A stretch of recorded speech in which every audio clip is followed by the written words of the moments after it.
जय हिंद। आज जो है हम लोग ऑप्टिक्स से संबंधित जितने भी की पॉइंट्स हैं जो ऑब्जेक्टिव बनाने में या न्यूमेरिकल बनाने में काम आते हैं उसको हम एक बार में पूरे जो है ऑप्टिक्स यूनिट के जितने भी चैप्टर्स हैं या कॉन्सेप्ट्स हैं उसको एक बार में डील करने वाले हैं। ठीक है, तो चलिए आप जो है कॉपी पेन उठा लीजिए, उसको बारी बारी से नोट करिएगा, याद करके रखिएगा। इससे आपको जो है बोर्ड के जितने भी ऑब्जेक्टिव क्वेश्चंस होंगे या न्यूमेरिकल होंगे उसको बनाने में काफ़ी हेल्प करने वाला है। तो चलिए, जो चैनल को सब्सक्राइब नहीं किए हो सब्सक्राइब थोड़ा कर दीजिएगा, जिससे हमें मोटिवेशन मिले और आगे आपको लिए अच्छे अच्छे वीडियो और बनाते रहें। तो चलिए लिखिए, देखिएगा इस पे रिफ्लेक्शन ऑफ लाइट, प्रकाश का परावर्तन। ठीक है, तो प्रकाश के परावर्तन में जो है रिफ्लेक्शन ऑफ लाइट में, इसमें प्लेन मिरर के बारे में बहुत सारा क्वेश्चन कई बार आया है, समतल दर्पण के बारे में। ठीक है, तो पहला पूछता है समतल दर्पण का फोकस दूरी, तो ये होता है इन्फिनिटी। समतल दर्पण का रेडियस ऑफ कर्वेचर, वक्रता त्रिज्या, ये भी इन्फिनिटी होता है। क्यों? क्योंकि समतल दर्पण बहुत बड़ा गोला का भाग होता है, बहुत बड़ा गोला का भाग होता है, पृथ्वी जितना बहुत बड़ा गोला। अब बहुत बड़ा गोला में एक छोटा पार्ट काटेंगे तो ये प्लेन ही ना रहेगा। समतल दर्पण जो होता है बहुत बड़े गोले का भाग होता है, जिसमें एक छोटा पार्ट क्या होता है, प्लेन की तरह होता है। ठीक है, तो इसका रेडियस जो होता है इन्फिनिटी होता है, और रेडियस जब इन्फिनिटी होगा तो फोकल लेंथ भी क्या रहेगा, इन्फिनिटी रहेगा। ठीक है, अब उसमें इमेज फॉर्मेशन के बारे में पूछ सकता है, सबका इमेज के बारे में कभी कभार पूछ देता है प्रतिबिंब के द्वारा। ठीक है, तो प्रतिबिंब जो है ध्यान दीजिएगा, कनकेव का, कन्वेक्स का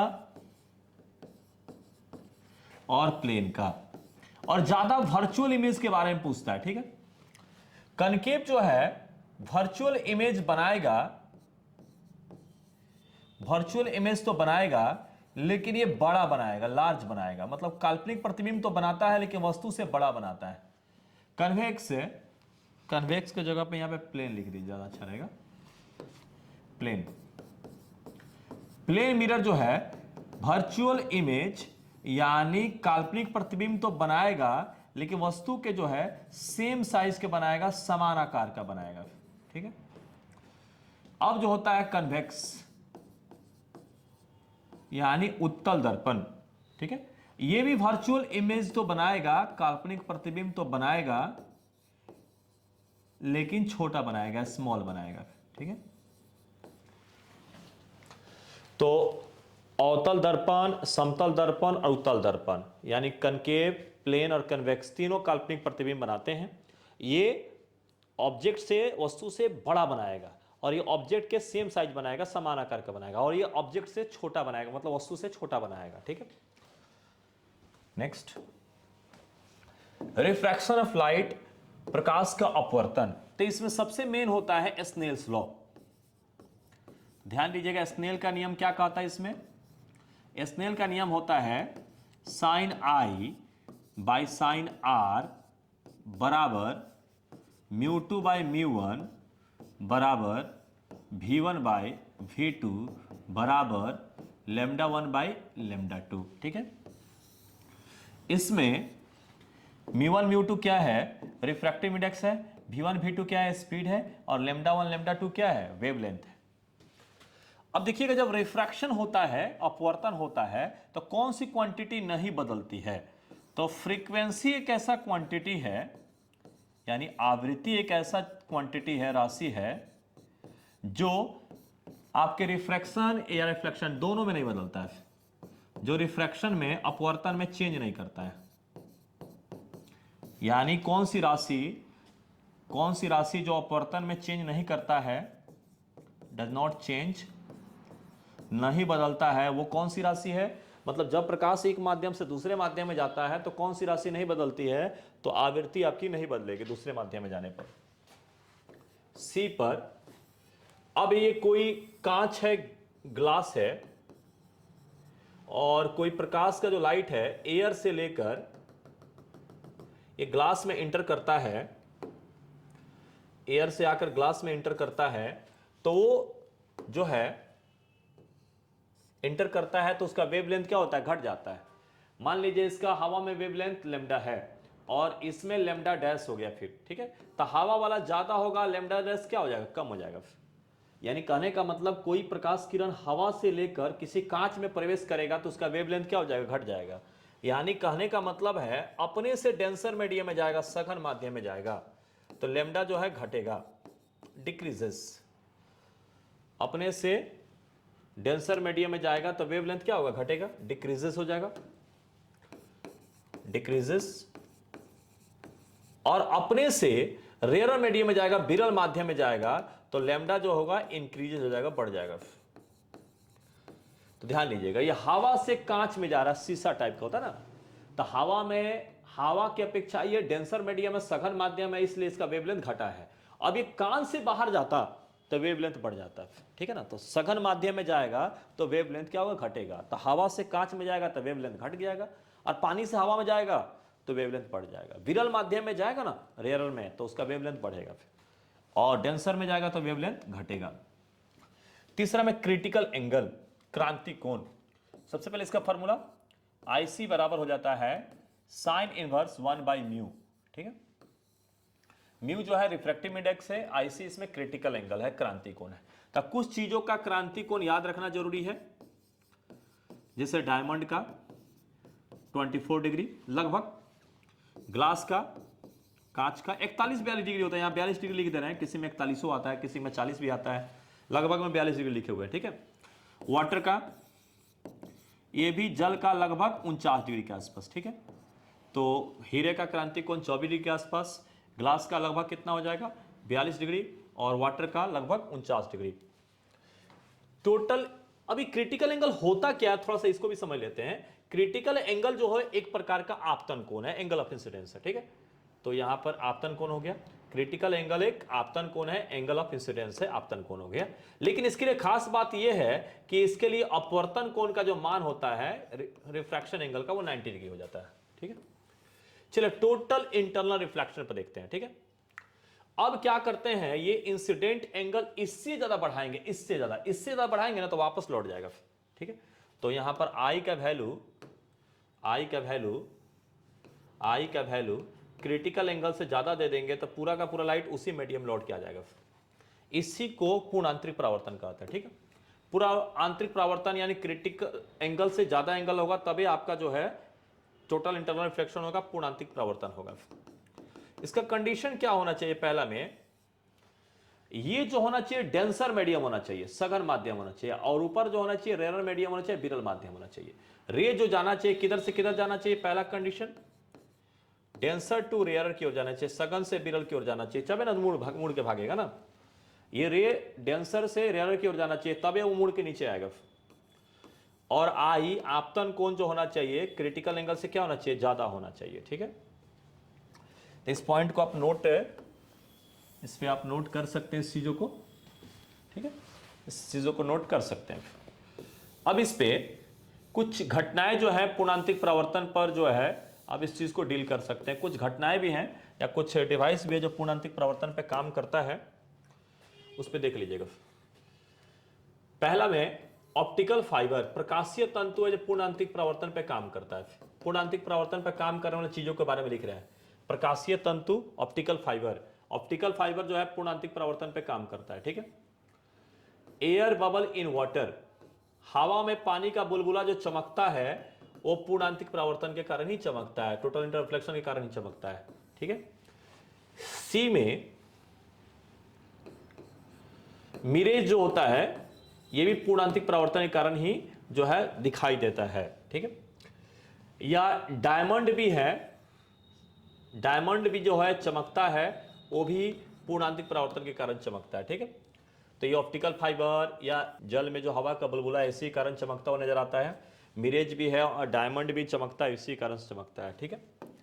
तो ये सब जो है प्रकाशीय तंतु और पानी में जो है हवा का बुलबुला और मिरेज और डायमंड, ये सब जो है पूर्णांतिक परावर्तनीय घटना पर आधारित होते हैं। तो चलिए इसमें कुछ आप जो है कुछ आपको जो रिफ्रैक्टिव इंडेक्स के बारे में भी यहां पर लिख दे रहे हैं, अपवर्तनांक के बारे में सब नोट कर लीजिएगा। रिफ्रैक्टिव इंडेक्स अपवर्तनांक का भी कुछ जानकारी रखिएगा। तो रिफ्रैक्टिव इंडेक्स का म्यू फार्मूला होता है और हो जाता है C/V। म्यू बराबर C/V होता है, यह अपवर्तनांक बराबर होता है।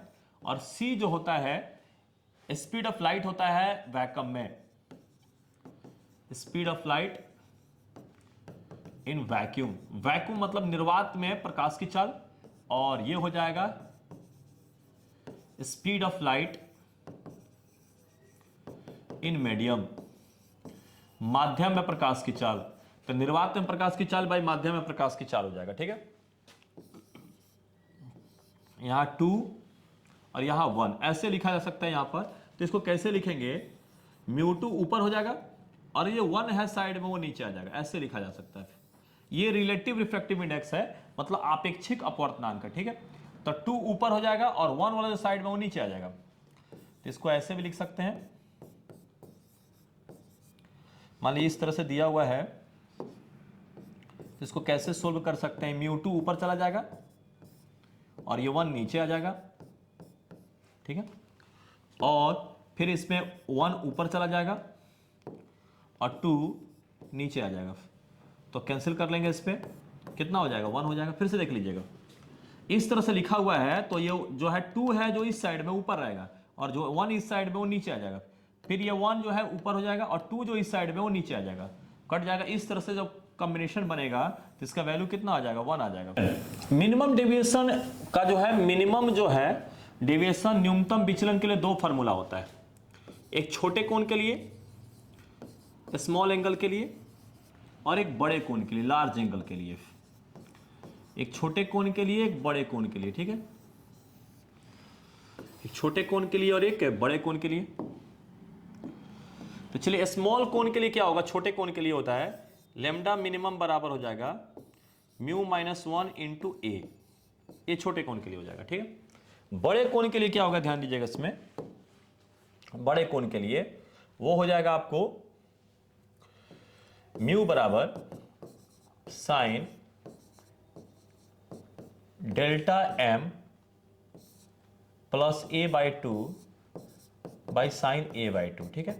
छोटे कोण के लिए क्या हो जाएगा, ध्यान दीजिएगा, डेल्टा m बराबर हो जाएगा μ-1 इंटू ए, ठीक है।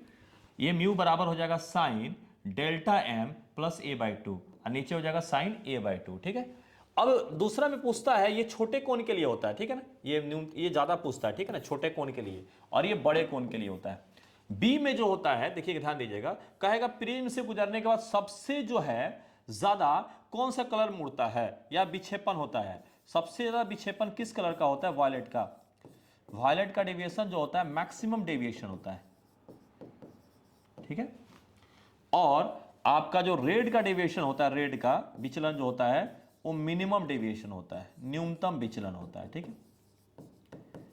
प्रिज्म से गुजरने के बाद सबसे ज्यादा कौन सा कलर मुड़ता है, वायलेट, और सबसे कम कौन मुड़ता है, रेड।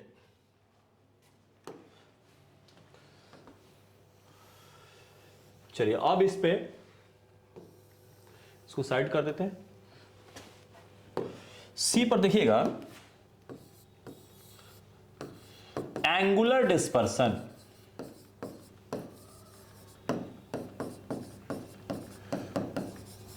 कोणीय जो है वर्ड विक्षेपण जो हो सकता है, ठीक है, एंगुलर डिस्पर्सन। अब एंगुलर डिस्पर्सन पर ध्यान दीजिएगा, वायलेट कितना डेविएशन किया और रेड का कितना डेविएशन हुआ, दोनों का गैप जो होता है एंगुलर डिस्पर्सन होता है। तो चलिए वायलेट का डेविएशन देख लेते हैं, μ-1 इंटू ए, ये वायलेट का है तो यहां म्यू भी कर देंगे माइनस। अब रेड का करेंगे तो ये भी हो जाएगा μ-1 इंटू ए। प्रिज्म का एंगल तो सबके लिए सेम होता है, रेड का डेविएशन होगा तो ये रिफ्रैक्टिव इंडेक्स यहां रेड का हो जाएगा। तो चलिए इसको मल्टीप्लाई कर लेते हैं, इसमें भी और इसमें भी। तो म्यू भी into a minus A minus हो जाएगा। अब इसको ब्रैकेट से पहले इसको तोड़ते हैं पहले, तो mu r into a minus a, तो mu v into a minus a, ये हो जाएगा minus mu r into a, minus minus plus हो जाएगा, ए हो जाएगा। जो कैंसिल करने वाला वो कैंसिल कर देंगे, ए कट जाएगा ये। चलिए इसमें कॉमन हो जाएगा, क्या हो जाएगा, ए कॉमन हो जाएगा इसमें और इसमें, तो ये हो जाएगा mu V minus mu R. ये भी क्वेश्चन पूछ सकता है एग्जाम में। यानी वायलेट कितने डिग्री पर मुड़ा और रेड कितने डिग्री पर मुड़ा, दोनों का गैप जो होता है एंगुलर डिस्पर्सन होता है। जैसे मान लीजिए वायलेट का डेविएशन हो गया 45 डिग्री, 45 डिग्री पर मुड़ गया अपने रास्ते से। रेड का डेविएशन हो गया 30 डिग्री अपने रास्ते से 30 डिग्री मुड़ गया। अब दोनों का गैप 15 डिग्री हुआ, ठीक है। जैसे मान लीजिए रे जा रहा था, अब ये वायलेट 45 डिग्री पर मुड़ा और इस रास्ते से हमारा रेड 30 डिग्री पर मुड़ा, ठीक है। तो ये 45 है और दूसरा वाला 30, तो दोनों के बीच में जो गैप हो जाएगा वो कितना डिग्री का हो जाएगा, 15 डिग्री हो जाएगा। यही हमारा एंगुलर डिस्पर्सन होगा। स्कैटरिंग ऑफ लाइट यानी प्रकाश का प्रकीर्णन। और स्कैटरिंग ऑफ लाइट के कारण जो होता है, जो है आकाश का रंग ब्लू दिखाई देता है ना, ब्लू कलर ऑफ स्काई, आकाश का नीला रंग जो है प्रकाश के प्रकीर्णन के कारण होता है। प्रकाश के प्रकीर्णन के कारण आकाश का जो रंग होता है वो क्या होता है, नीला दिखाई देता है। स्कैटरिंग का और वेवलेंथ का रिलेशन जो होता है ये होता है, ये रैले का समीकरण है, ध्यान दीजिए रैले का समीकरण है। ये प्रकाश कितना मात्रा में प्रकाश का प्रकीर्णन होगा वो इनवर्सली प्रोपोर्शनल होता है लैम्ब्डा का पावर 4। ये रैले का समीकरण है, रैले इक्वेशन है, और इसको आप याद करके रखना है, एग्जाम में डायरेक्टली पूछ सकता है, ठीक है ना, ऑब्जेक्टिव में। तो मतलब इंटेंसिटी होता है, कितना मात्रा में प्रकाश का प्रकीर्णन हो रहा है, ठीक है। और ये जो है वेवलेंथ होता है लैम्ब्डा। तो जितना कम वेवलेंथ होगा उतने ज्यादा स्कैटरिंग होगा। आइए हो जाएगा आकाश का नीला रंग जो होता है वो किसके कारण होता है, प्रकाश के प्रकीर्णन के कारण होता है। अगला देखते हैं रेनबो, इंद्रधनुष। रेनबो जो बनता है, इंद्रधनुष जो बनता है वो हमारा डिस्पर्सन के कारण बनता है, वन विक्षेपण के कारण बनता है, ठीक है। और इसमें दो रेनबो होता है, एक प्राइमरी प्राथमिक और एक सेकेंडरी द्वितीयक, ठीक है। इसमें प्राइमरी थोड़ा ज्यादा ब्राइट होता है, चमकीला होता है, और सेकेंडरी जो है उतना कम ब्राइट रहता है, मतलब वो इससे कम मात्रा में, दोनों की मात्रा में ये थोड़ा जो है, ये दोनों की मात्रा में इसके रिस्पेक्ट में ये थोड़ा ज्यादा ब्राइट करता है, ज्यादा ब्राइट है, ठीक है ना।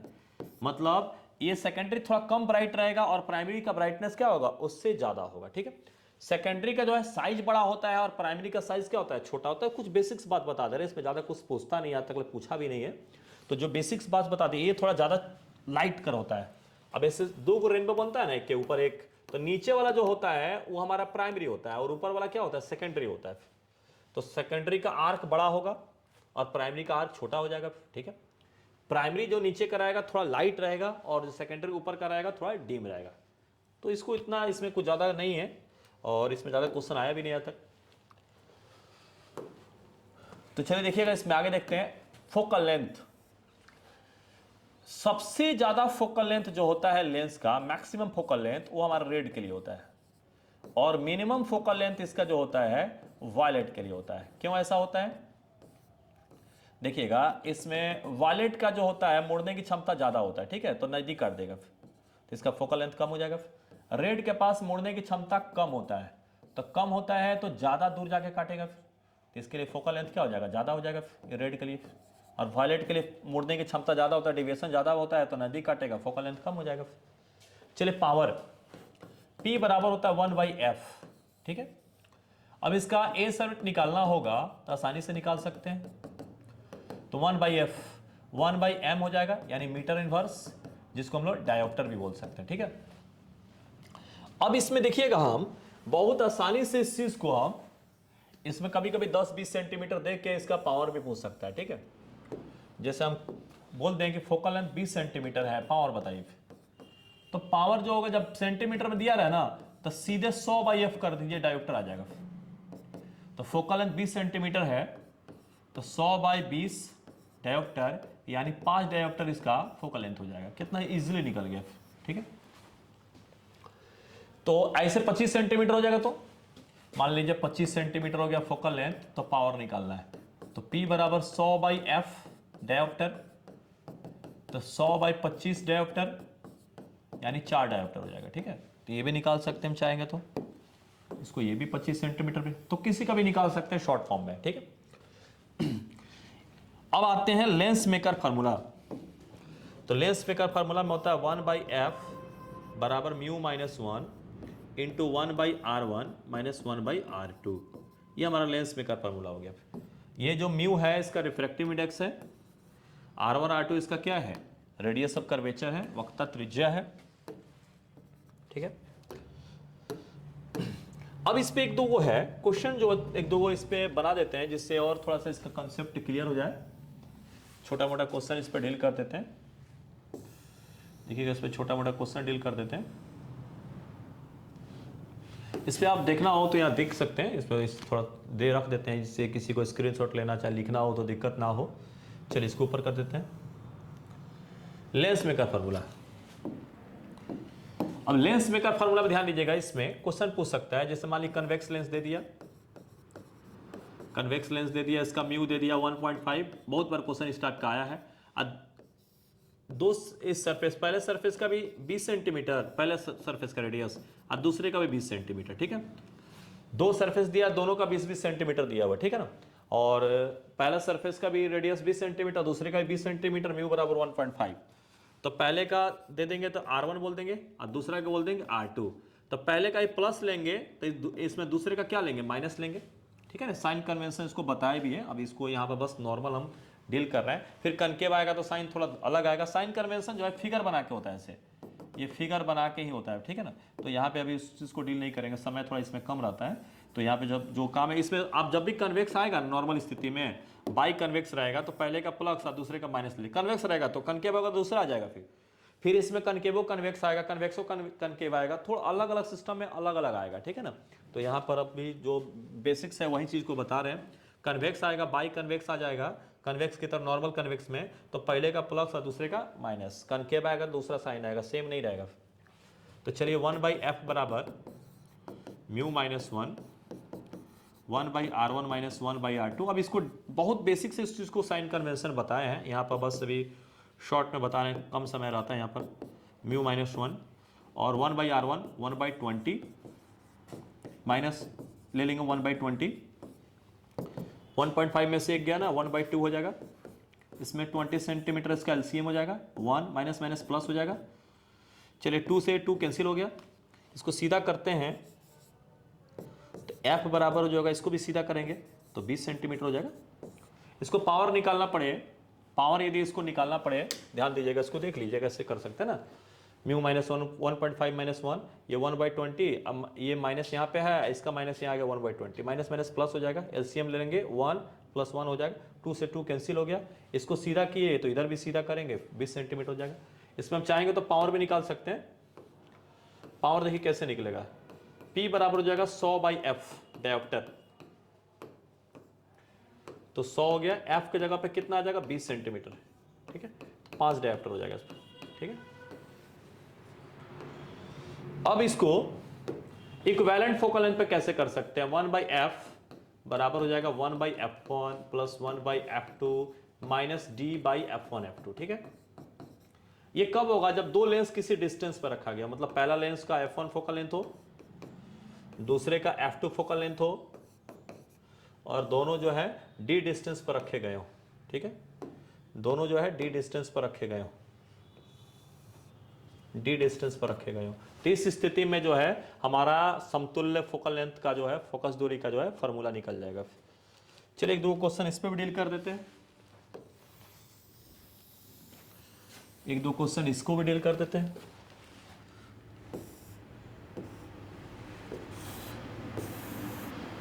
एक दो क्वेश्चन इस पे भी डील कर देते हैं। चलिए अब ये कांटेक्ट में रहेगा। अब यही दो लेंस जो है कांटेक्ट में, इन कांटेक्ट आ जाता है, ये जो है सेपरेट है फिर। ठीक है ना, अलग अलग है, फिर अलग अलग है। अब इन कांटेक्ट में आ जाएगा, संपर्क में आ जाएगा, कांटेक्ट में आ जाएगा, जो हो जाएगा वो 0 हो जाएगा। ठीक है, 1/f जो हो जाएगा 1/f1 plus 1/f2 minus D की जगह पे क्या हो जाएगा 0 हो जाएगा, डिस्टेंस 0 हो जाएगा इसमें f1 f2। अब इस स्थिति में कांटेक्ट में आने पर 1/f बराबर 1/f1 प्लस 1/f2 आ जाएगा। ठीक है, संपर्क में आने पर। और पावर के फॉर्म में लिखना होगा, इन पावर, तो 1/f को p लिख सकते हैं अब 1/f1 को P1 लिख सकते हैं, 1/f2 को क्या लिख सकते हैं, P2 लिख सकते हैं, ठीक है। तो सेपरेट रहेगा तो कांटेक्ट में रहेगा तो ये हो सकता है। अब इससे रिलेटेड हम कुछ क्वेश्चंस को डील कर देते हैं, ध्यान दीजिएगा, इससे रिलेटेड कुछ क्वेश्चन को हम डील कर देते हैं।